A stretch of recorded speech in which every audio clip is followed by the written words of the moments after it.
Pourquoi l'histoire refuse de reconnaître que l'Égypte est à la base une civilisation noire?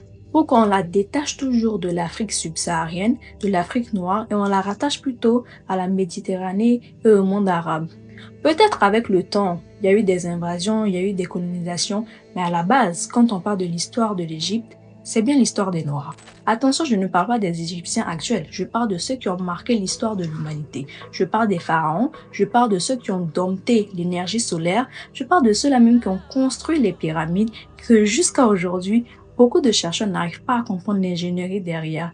Le professeur sénégalais Cheikh Anta Diop, né en 1923 et décédé en 1986, était un historien, anthropologue, physicien et linguiste. Il avait compris que le contrôle du récit historique est une grande forme de pouvoir. Ses recherches ont permis de montrer par A plus B que ce sont les Africains noirs qui ont permis aux Européens d'être développés et non le contraire. Tous ces grands philosophes, mathématiciens, théorèmes de Pythagore, Thalès, Aristote et consorts qu'on nous a obligés à étudier à l'école en prenant le soin de nous expliquer que c'était des Européens, souvent d'origine romaine ou grecque, et que c'est eux qui avaient posé les fondements de l'évolution de l'éducation et du savoir contemporain.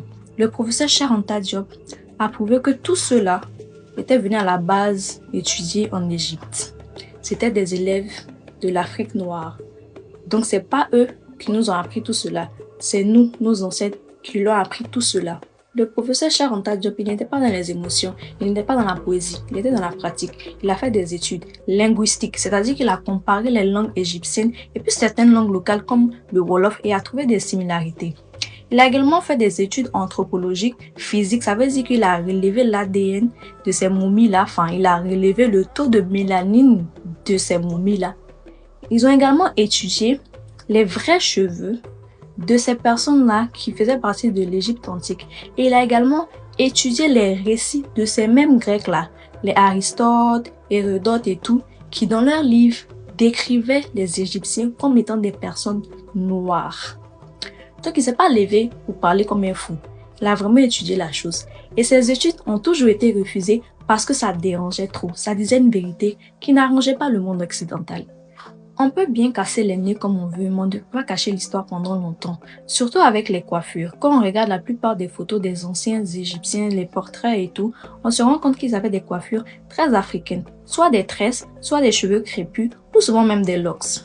Aujourd'hui, je me pose la question de savoir pourquoi nous n'avons pas appris ces recherches-là à l'école. Peut-être qu'elles ne sont pas encore assez vérifiées, mais qui a vérifié les études des Européens là pour savoir qu'on devait les accepter à l'école? Qui n'a pas décidé de vérifier les études du professeur Cheikh Anta Diop, qui lui était un Africain et qui a fait des recherches